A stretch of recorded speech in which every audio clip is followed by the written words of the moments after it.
This is Radio Nepal. I'm Kaushal Kimire with the news, the headlines first. Start of the new year 2024 being marked across the world today. Government prepares to form high-level commission over Balkumari incident that resulted in 2 deaths. Tourism Minister Sudan Kirati directs CAN officials to prioritize aviation safety concerns to remove Nepali airliners from EU's blacklist. And the U.S. Navy says it destroyed Houthi small boats whose crew attempted to board a container ship in the Red Sea. Now the news in detail.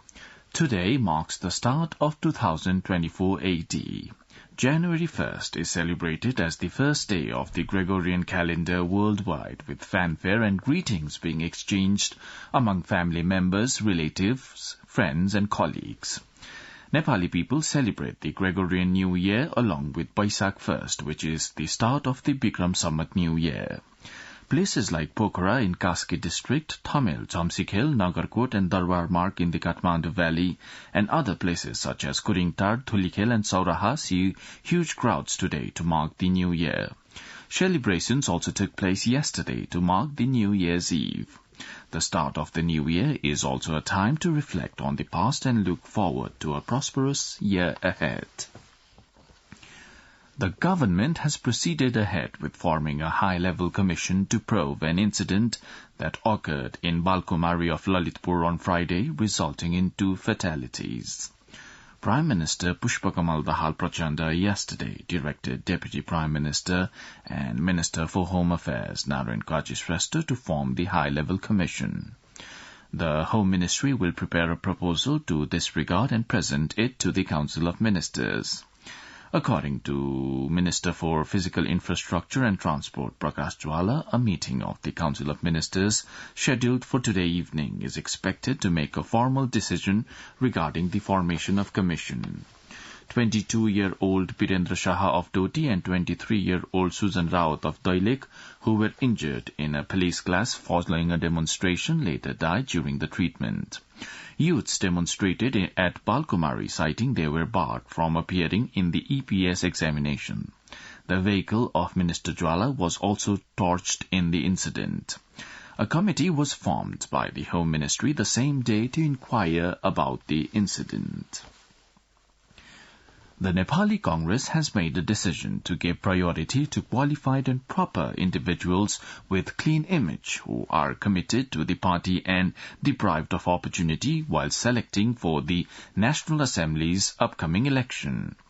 The Nepali Congress Central Working Committee meeting also decided to give common candidacy on the basis of consensus for the National Assembly election candidature among the parties in the ruling coalition.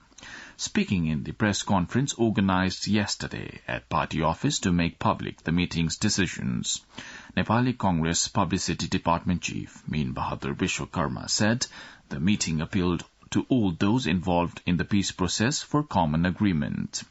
It also concluded that there should not be any delay in providing justice to conflict-affected people and families by taking the remaining works of the peace process to a logical conclusion.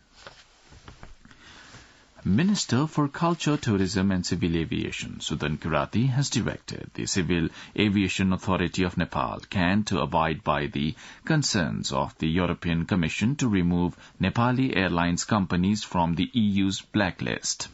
Addressing a program organized yesterday on the occasion of the 25th anniversary of CAN, Minister Kirati instructed the CAN officials to give topmost priority for the aviation safety and maintain the nation's image by providing passenger-friendly services. On the occasion, Minister Kirati said the Nijgarh International Airport would be developed in the public-private partnership framework. Also speaking at the event, CAN Director General Pradip Adhikari argued that CAN was making the best possible efforts for the country's aviation safety. The European Union blacklisted Nepal, imposing a ban on the Nepal Airlines from flying into the 28 national bloc of the European Union for the first time in 2013, shortly after the ICAO put up air safety concerns.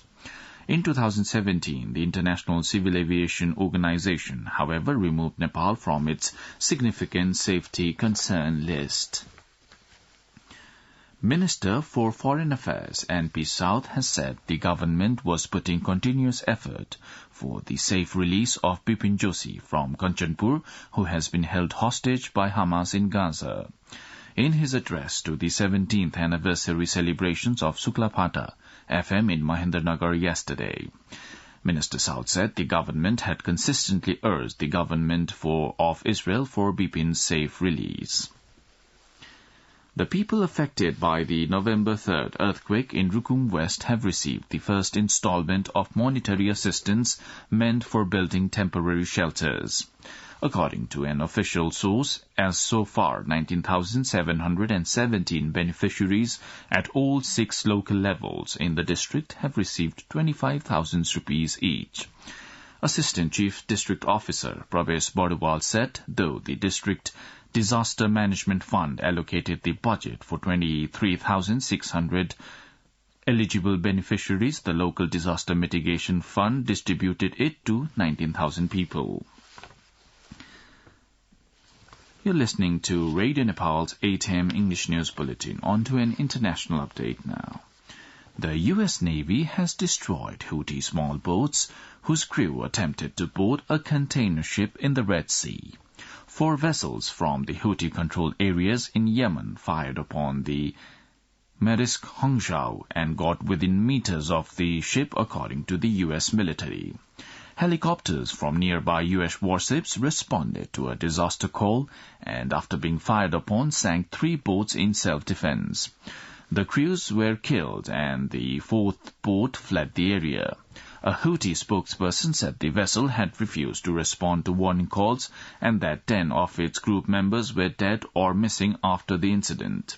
Houthi forces have been attacking ships in the Red Sea since November, launching more than 100 drone and missile attacks on vessels passing through the vital shipping lane. Now, the general weather forecast for the country for today. According to the Meteorological Forecasting Division, the weather will be partly cloudy in the hilly areas and mainly fair in the rest of the country.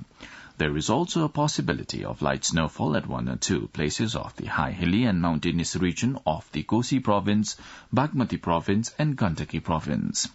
With this, we have almost come to the end of this news bulletin, but before wrapping up, let's have a reminder of the headlines once again. Start of New Year 2024 being marked across the world today. Government prepares to form high-level commission over Balkumari incident that resulted in 2 deaths. Tourism Minister Sudan Kiradi directs CAN officials to prioritize aviation safety concerns to remove Nepali airliners from EU's blacklist. And the U.S. Navy says it destroyed Houthi small boats whose crew attempted to board a container ship in the Red Sea. Well, that's all the news we have for this bulletin. Our next bulletin in English will be at 2 in the afternoon. You can also listen to us online at our website www.onlineradionepal.gov.np. Also, do check our English news portal at www.onlineradionepal.gov.np/English. Keep listening to Radio Nepal and have a good day.